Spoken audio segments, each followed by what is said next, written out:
साथियों, जय Hind. CIB India news पर आप सभी का स्वागत है। उत्तर प्रदेश के विधानसभा चुनाव 2022 अब बहुत ज्यादा दूर नहीं है।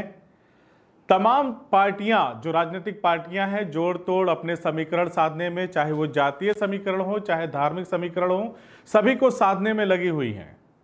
कोई अपनी पार्टियों में से नेताओं को निकाल रहा है, विधायकों को निकाल रहा है, तो कोई अपनी पार्टी में लोगों को शामिल करके अपनी शक्ति और बढ़ा रहा है, मजबूत कर रहा है, तो किसी को दिल्ली दरबार बुला करके सबक सिखाई जा रही है।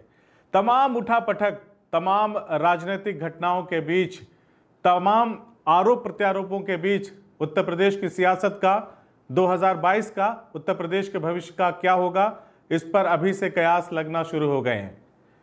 हमने भी तय किया था कि उत्तर प्रदेश के जितने भी जिले हैं, सभी जिलों में जाएंगे, वहाँ के जो विधायक रहेंगे, उस क्षेत्र के जो मंत्री रहेंगे, उनसे बातचीत करेंगे, आम जनता से संपर्क साधेंगे, लोगों की राय लेंगे कि इन 5 सालों में जो योगी सरकार प्रदेश में काबिज रही, 5वां साल चल रहा है योगी आदित्यनाथ की सरकार का, तो इन 5 सालों में सरकार ने क्या काम किए, सरकार की कामकाज की जो शैली है, जो तरीका है, जो रिजल्ट है, उसको देख करके जनता क्या कह रही है, इस पर भी जनता की राय लेते और कितना काम हुआ है वो सत्ता या विपक्ष के विधायक बताते। इन सारी चीज़ों को लेकर के हमने एक प्रोग्राम तैयार किया है जिसका नाम है अग्नि परीक्षा 2022, जिसमें आज ये पहला एपिसोड हम लोग शूट कर रहे हैं, क्योंकि उत्तर प्रदेश की सियासत, जो तपिश, जो गर्मी महसूस होनी थी चुनाव वाली, वो बिल्कुल होने लगी है। तो आज से हमने शुरुआत किया है, पहला एपिसोड है। और आजमगढ़ जिले के, क्योंकि हम रहने वाले हैं, तो आजमगढ़ जिले को ध्यान में रख करके ही पहले हम अपने आजमगढ़ जिले की 10 विधानसभाओं के क्षेत्र में जाएंगे। 10 विधानसभाओं में हम घूमेंगे और देखेंगे कि उस क्षेत्र की जनता विधायक के कार्यों से कितना संतुष्ट है, सरकार के कामकाज से कितना संतुष्ट है, क्या सरकार के इन 5 सालों के दरमियान जो पूरा करने जा रही योगी सरकार, उसके कामकाज ऐसे हैं जिसकी वजह से योगी सरकार दोबारा सत्ता में आएगी, सत्ता के सिंहासन पर आएगी। यह देखना बेहद जरूरी है, दिलचस्प होगा। तो हम गली गली में जाएंगे, विधानसभावार जाएंगे, वहां के ऐतिहासिक, सांस्कृतिक, वहां के जो औद्योगिक घटनाएं होंगी, जो कामकाज है, उन सारी चीजों के विषय में भी हम आपको दिखाएंगे। और जनता की राय, उनकी राय शुमारी बेहद जरूरी है कि आखिर 2022 किसका होगा। क्या उत्तर प्रदेश कोई बदलाव करेगा, यहाँ की जनता बदलाव करेगी 2022 में, या फिर भारतीय जनता पार्टी एक बार फिर बाउंस बैक करेगी सत्ता में। बाउंस बैक इसलिए क्योंकि उसका जो सबसे बड़ा कारण है, उसकी जो सबसे बड़ी वजह है, वो है राम मंदिर। राम मंदिर के मुद्दे पे भारतीय जनता पार्टी आज शीर्ष पर मौजूद है, चाहे वो देश की सत्ता में हो। नरेंद्र मोदी लगातार 7 सालों से देश के प्रधानमंत्री हैं, भारतीय जनता पार्टी की वहाँ सत्ता है। उत्तर प्रदेश में भी बीजेपी का वनवास खत्म हुआ था, वो सत्ता में लौटी थी।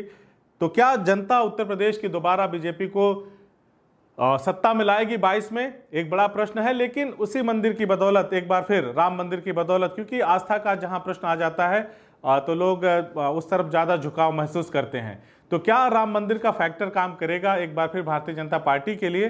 लेकिन इस दरमियान जो उठापटक हुई है जमीन को लेकर के, जो RSS के नेता हैं और ट्रस्ट के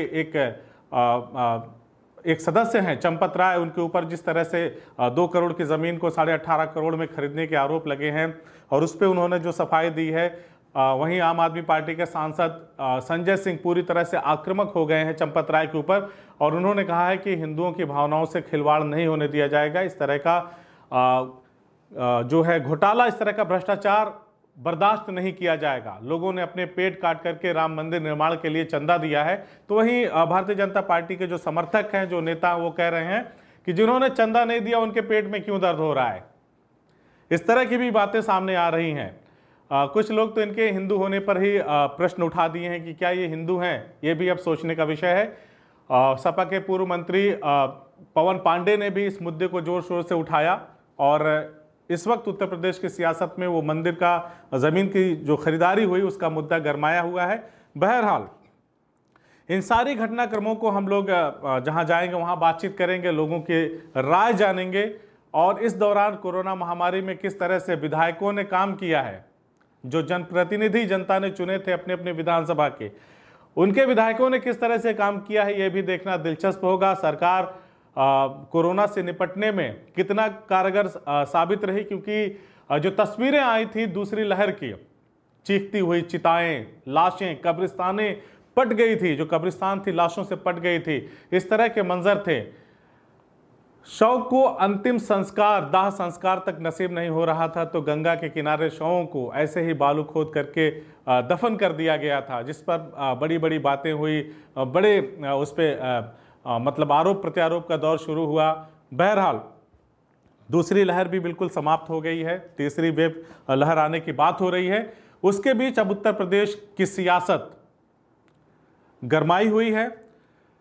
ये सारी चीजें बताने के पीछे का मकसद ये है कि क्या जनता 5 साल के योगी आदित्यनाथ के काम से इतना संतुष्ट है कि वो उसे भारतीय जनता पार्टी की सरकार को या भारतीय जनता पार्टी को एक बार फिर मौका देगी उत्तर प्रदेश में 2022 में, या लोगों का ऐसा भी कहना सुनने में आ रहा है कि लग रहा है कि समाजवादी पार्टी के मुखिया अखिलेश यादव सत्ता में वापस आएंगे। लेकिन जो उनके प्रयास हैं, अखिलेश यादव विपक्ष के एक नेता के तौर पे जो प्रयास होने चाहिए, एक पार्टी के जो प्रयास होने चाहिए, अभी तक उसमें विफल हैं, पूरी तरह से विफल हैं। कहीं से उनके कामकाज को देखकर या उनके तरीकों को देख करके नहीं लगता कि वो सत्ता में वापस आएंगे। बहरहाल आज ये पहला एपिसोड है, तो इसमें हम आपको आज उत्तर प्रदेश की सियासत के 2 ऐसे धुरंधरों के बारे में बताने जा रहे हैं जिन्होंने अपने अपने समय में राजनीति में, उत्तर प्रदेश की खास करके राजनीति में अपनी अमिट छाप छोड़ी। 2017 के जब विधानसभा चुनाव हुए तो ओम प्रकाश राजभर की सुहेलदेव राजभर पार्टी जो है, सुहेलदेव समाज पार्टी, उसने भारतीय जनता पार्टी के साथ टाई अप किया था। उनके 4 विधायक भी जीते थे और जो राष्ट्रीय अध्यक्ष ओम प्रकाश राजभर वो कैबिनेट मंत्री भी बनाए गए थे। लेकिन बीजेपी के साथ रह के जिस तरह से ओम प्रकाश राजभर लगातार बीजेपी के नेताओं की धज्जियां उड़ा रहे थे, उनके फैसलों की धज्जियां उड़ा रहे थे, उनके जो काम करने के तौर तरीके थे उसको लेकर के लगातार बीजेपी पर हमलावर थे, तो उस वजह से वो गठबंधन समाप्त कर दिया गया था। अब एक बार फिर ओम प्रकाश राजभर सक्रिय तौर पर राजनीति में पिछड़ों की मजबूत आवाज बनकर के उभरने की कोशिश में है। लगातार वो अल्पसंख्यक समुदाय, अति पिछड़ा की बात कर रहे हैं और कह रहे हैं कि मैं इस बार भारतीय जनता पार्टी को बांध करके गंगा में फेंक दूंगा। ओम प्रकाश राजभर ने दावा किया है। यह दावा ओम प्रकाश राजभर ने उस वक्त किया जब वो अभी हाल ही में बसपा से निष्कासित पूर्व मंत्री और मौके पर विधायक राम अचल राजभर से उनके महाविद्यालय पे उन्होंने मुलाकात की। 1 घंटे तक दोनों नेताओं के बीच बातचीत हुई है। इस 1 घंटे में दोनों नेताओं ने क्या बात किया, इस पर कोई खुलासा नहीं हो सका है, क्योंकि जैसे ही वो मीटिंग समाप्त हुई, ओम प्रकाश राजभर निकले, रामअचल राजभर निकले। रामअचल राजभर ने तत्काल मीडिया से दूरी बना ली और वहां से चले गए। लेकिन ओम प्रकाश राजभर ने उस बातचीत पर कोई खुलासा न करते हुए इतना जरूर कहा कि हम मुसलमान यानी कि अल्पसंख्यक समुदाय को लेकर के और पिछड़ा, अति पिछड़ा की राजनीति करेंगे। भारतीय जनता पार्टी पूरी तरह से, उनका कहना है कि पूरी तरह से कोशिश कर रही है कि हमें मना ले, लेकिन अब हम मानने वाले नहीं हैं। हम उत्तर प्रदेश की सियासत से भाजपा को बेदखल करके ही रहेंगे। उन्होंने जोर दिया कि अल्पसंख्यक, पिछड़ा, अति पिछड़ा को मजबूत करना है और जम करके 2022 में ज्यादा से ज्यादा अपने संगठन के लोगों को जिताना है और भारतीय जनता पार्टी को सत्ता से बेदखल करना है। ओम प्रकाश राजभर यही नहीं रुके।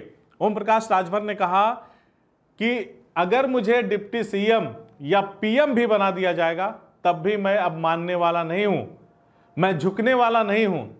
मैंने उन लोगों से अपनी गिनती करवा दी जो ये कहते फिरते थे कि ये तो गिनती में ही नहीं है।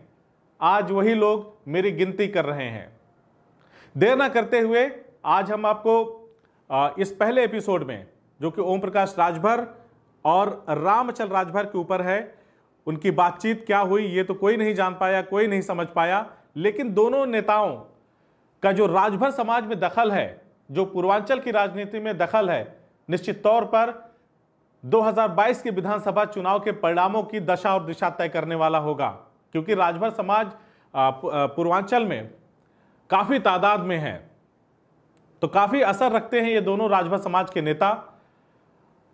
एक बसपा सरकार में कभी मंत्री रहे तो एक बीजेपी की सरकार में कभी मंत्री रहे, हालांकि उनके दल अलग थे।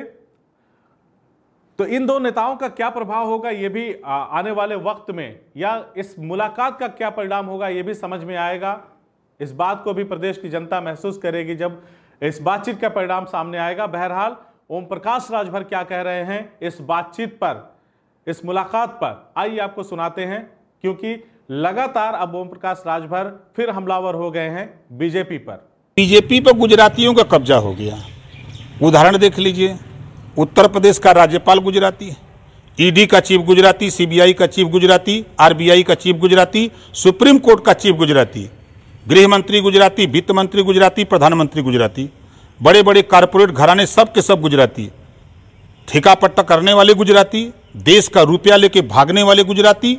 मोदी जी ने कहा था कि देश बिकने नहीं दूंगा, और आज देश खरीदने वाले कौन? गुजराती।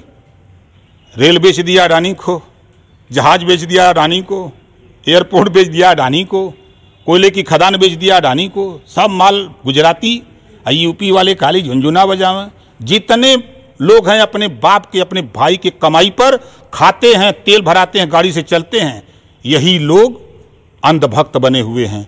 उस दिन पता होगा जब उनको अलग हो जाएंगे परिवार से, रोटी कपड़ा मकान शिक्षा दवाई का समझ में आएगा, तब उनको समझ में आया कि हम गलत जगह थे। ये पूरा देश, मोदी जी तो साफ साफ कहे हैं कि झोला लेके चल देंगे, पूरा देश वो बेच देगा, झोला लेके चला जाएगा। देखते रहिए सब लोग अपना टीवी उवी लेके।